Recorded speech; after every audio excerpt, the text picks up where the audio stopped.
இந்த வீடியோ உங்களுக்கு பிடிச்சிருந்ததுன்னா லைக் பண்ணுங்கள்.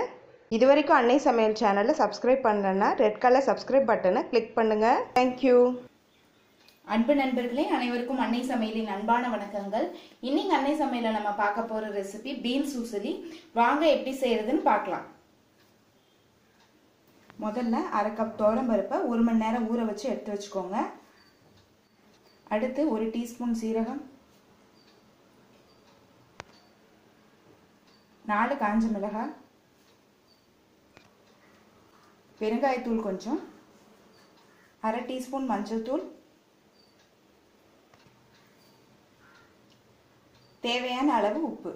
இப்போ இது எல்லாத்தையும் மிக்சியில் கொரகொரப்பா அரைச்சிக்கலாம். பருப்பை இது மாதிரி கோர்ஸாக அரைச்சி வச்சுக்கோங்க. ஒரு இட்லி தட்டில் எண்ணெய் தடவி வச்சுக்கோங்க. இப்போ நம்ம அரைச்ச பருப்பை இதில் வச்சு வேக வைக்க போகிறோம்.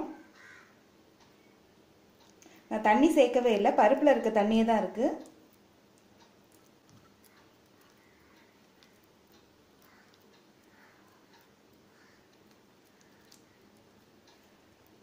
இட்லி தட்டில் நம்ம அரைச்ச பருப்பை இது மாதிரி வச்சுக்கோங்க. இப்போ நம்ம வேக வச்சிடலாம். இப்போ இதை மூடி போட்டு 15 நிமிஷம் வரைக்கும் வச்சுக்கலாங்க. இப்போ 15 நிமிஷம் ஆயிடுச்சுங்க. பருப்பு நல்லா வெந்துடுச்சு. இப்போ கொஞ்ச நேரம் ஆற வச்சுக்கலாம். வேக வச்ச துவரம் பருப்பை இது மாதிரி உதிரி உதிரியாக உடச்சி விட்டுக்கோங்க. இப்போ இதை எடுத்து தனியாக வச்சுக்கலாம். கடாயில் தேவையான அளவு நல்லெண்ணெய் ஊற்றி வச்சுக்கோங்க. முதல்ல 1 டீஸ்பூன் கடுகு, அடுத்து அரை டீஸ்பூன் உளுந்து, அடுத்து அரை டீஸ்பூன் கடலைப்பருப்பு,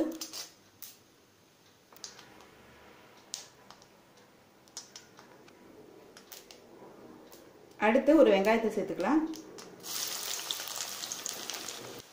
வெங்காயத்தை நல்லா வதக்கிக்கலாம்.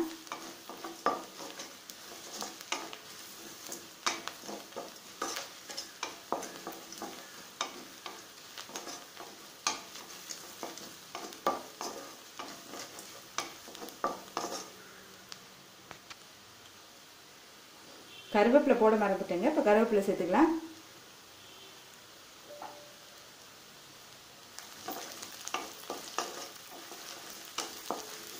இப்போ வெங்காயம் நல்லா வதங்கிடுச்சுங்க. அடுத்து வேக வச்ச துவரம் பருப்பை இதில் சேர்த்துக்கலாம்.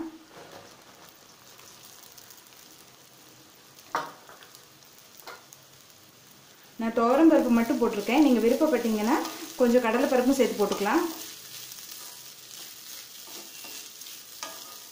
ஒரு 2 டேபிள் ஸ்பூன் கடலைப்பருப்பு சேர்த்து கூட நீங்கள் பண்ணிக்கலாங்க. இப்போ துவரம் பருப்பு நல்லா ரோஸ்ட் ஆகிற வரைக்கும் நல்லா வதக்கிக்கலாங்க.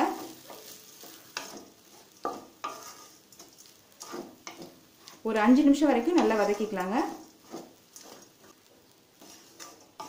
இப்போ 5 நிமிஷம் ஆயிடுச்சுங்க. பாருங்க, உதிரி உதிரியாக வந்துருச்சு. இப்போ அடுத்து வேக வச்ச பீன்ஸை சேர்த்துக்கலாங்க.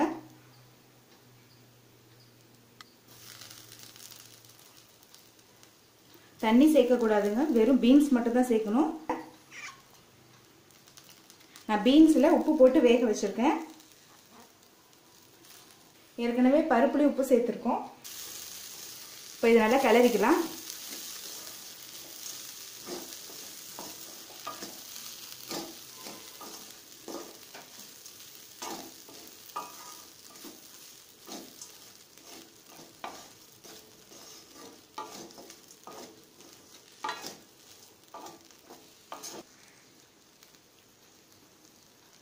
இப்போ இதை மூடி போட்டு ஒரு 5 நிமிஷம் ஸ்லோலே வச்சிடலாங்க.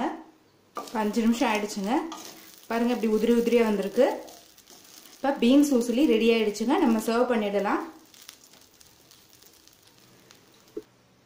இப்போ சுவையான பீன்ஸ் உசிலி ரெடி ஆயிடுச்சுங்க.